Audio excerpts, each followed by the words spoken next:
Nous lisons Psaume chapitre 90. Nous commençons au verset 1. Prière de Moïse, homme de Dieu.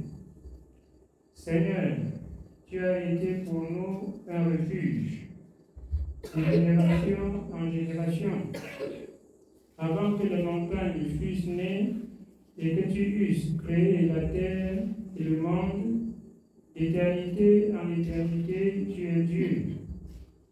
Tu fais rentrer les hommes dans la poussière.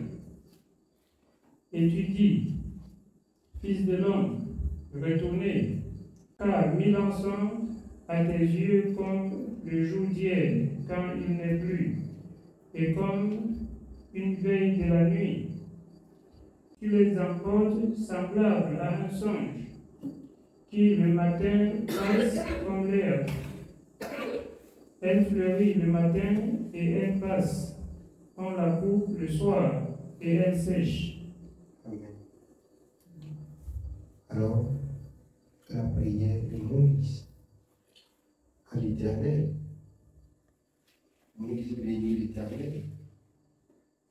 Moïse célèbre l'Éternel. Et je viens ce soir encore vous dire, quand vous vous présentez devant l'Éternel, sachez aussi que ceux qui ont parlé de la part de Dieu, à savoir nos parents Abraham, Isaac et Jacob, Dieu les a fait grâce. Et cette grâce de même a parvenu jusqu'à nous. À leur époque, ils ont béni l'Éternel, qui dans leur état d'ignorance, Dieu ne les a pas abandonnés. Dieu a tout le pouvoir. Il fait mourir et il fait vivre. En un clin d'œil, les hommes se retournent dans la poussière. Et il revient et il retire même de la poussière les hommes. L'homme, depuis Genèse, ne parle que de la poussière. Dieu a le pouvoir. Rien n'est impossible devant Dieu. C'est l'incrédulité du peuple qui rend toute chose difficile avec Dieu.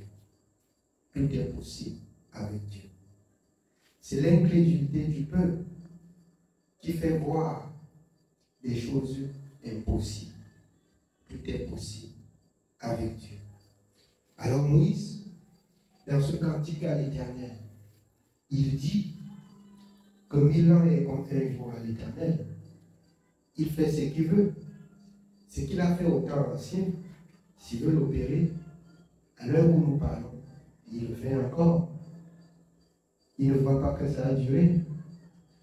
Si Dieu, il veut faire ce qu'il lui plaît, il fait sans le consentement de quelqu'un. Si vous voulez bien être en accord avec Dieu, obéissez à la parole de Dieu. Moïse, à la fin de son séjour sur la terre, il a loué et béni l'Éternel, bien que l'Éternel a dit, tu verras Canaan, mais tu ne vas pas entrer. Moïse a su pourquoi il ne devait pas entrer à Canaan. Il s'est abaissé devant Dieu. Dieu lui a accordé la vie. Il n'a pas insisté qu'il va entrer à Canaan. Il a dit que la volonté de Dieu soit faite. Il s'est abaissé. Et c'est pour cela que vous pouvez bien comprendre que son corps, alors, c'est Dieu qui l'a enterré. Personne n'a vu son corps. Alors l'archange, quand il discutait son corps avec Satan, c'est pour ça que vous pouvez comprendre en Jude. Il n'a pas usé de paroles d'injure. Il n'a pas prononcé des paroles d'injure. Mais il a défendu le corps de Moïse et ils ont enterré Moïse eux-mêmes, les anges. Tout est possible avec Dieu. Tout ça, c'est la soumission de Moïse. Bien que Dieu dit que tu ne vas pas entrer.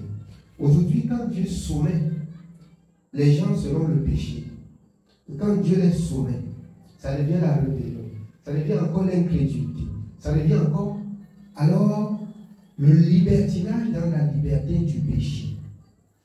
Alors c'est donc le moment pour l'homme quand l'homme est soumis, quand l'homme est soumise à une désobéissance, c'est le temps pour lui de réfléchir. C'est le temps pour lui de chercher à s'approcher de Dieu. Moïse, alors quand Dieu lui a dit tu n'entres pas, il a pris le temps. Il a pris tout le temps de bénir l'Éternel, de dire que toutes les voies de l'Éternel sont justes, de dire que c'est à cause alors de son péché qui fait que l'Éternel ne permet pas qu'il entre dans Canaan.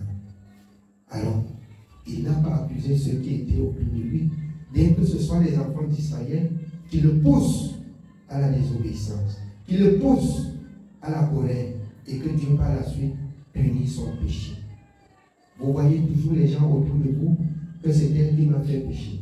C'est elle qui a fait, c'est elle qui a fait, c'est elle qui a fait. C'est pour cela que dans la tentation, le Seigneur rappelle encore que chacun se plaigne de ses propres péchés.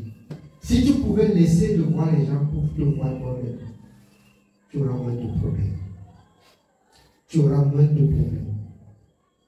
Si tu pouvais laisser de voir ceux qui sont autour de toi, pour te voir toi-même, tu auras moins de problèmes. Amen. Oui, bien aimé, on continue. Nous continuons au verset 7.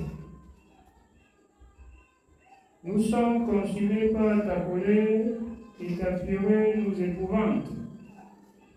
Tu mets devant toi nos iniquités et à la lumière de ta face nos fautes cachées. Dieu se fâche quand on pêche. Tout cela, tous nos péchés sont devant sa face. Pour ceux qui pensent que c'est trop caché, pour ceux qui pensent qu'ils sont allés et que personne n'a vu. Oui, moi l'homme, je n'ai pas vu, mais Dieu là, il a vu. Et c'est pour ça que tu dois être errant. C'est pour ça que tu dois souffrir. Viens me cacher ton péché. Viens me cacher ton hypocrisie. Viens me cacher ta méchanceté. Mais il y a quelqu'un assis là sur le trône que rien ne l'échappe. Rien et rien ne l'échappe.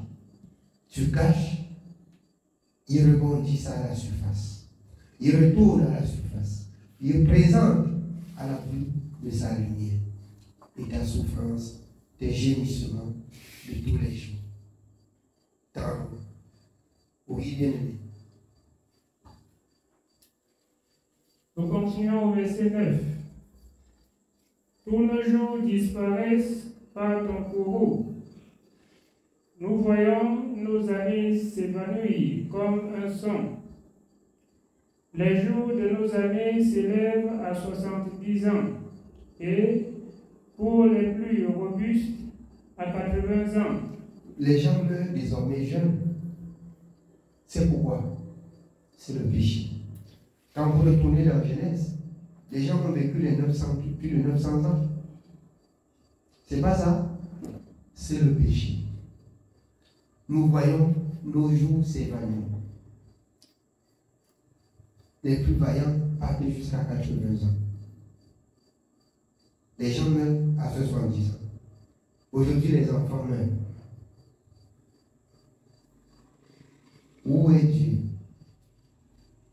Est-ce que nous avons réfléchi? Est-ce que nous nous sommes retournés à notre Créateur? Est-ce que nous avons fait connaître nos besoins à notre Dieu? Est-ce que nous avons écouté dès le matin la parole de notre Dieu? Nous voyons nos jours. Nos jours s'effondrent.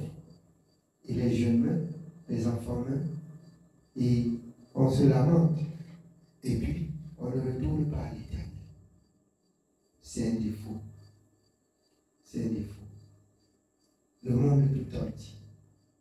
Le monde est tout entier. Personne ne prend acte de ce que la génération jeune se détruise et meurt. Personne ne s'interroge. Pourquoi est-ce qu'auparavant, les gens vivaient à plus de 900 ans? Personne. Personne ne se pose la question. Les hommes craignaient Dieu. Les hommes craignaient Dieu. La crainte de Dieu, aujourd'hui, n'est pas dans les cœurs. La crainte de Dieu n'est pas dans les cœurs. Nous aussi, nous avons beaucoup péché avant de connaître Dieu. Nous ne sommes pas épargnés. Mais rachetons le temps, c'est pourquoi Dieu dit, les jours sont mauvaises, rachetons le temps. Pour le peu de jours que nous avons, glorifions Dieu, cherchons néanmoins la vie éternelle auprès de Dieu. Pour ne plus mourir la seconde mort, nous pouvons passer de la chair à la vie éternelle.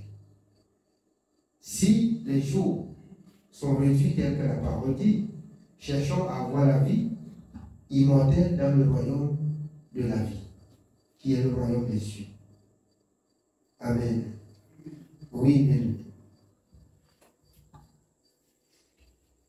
Et l'orgueil qu'ils en tirent n'est que peine et misère, car il passe vite et nous nous envolons.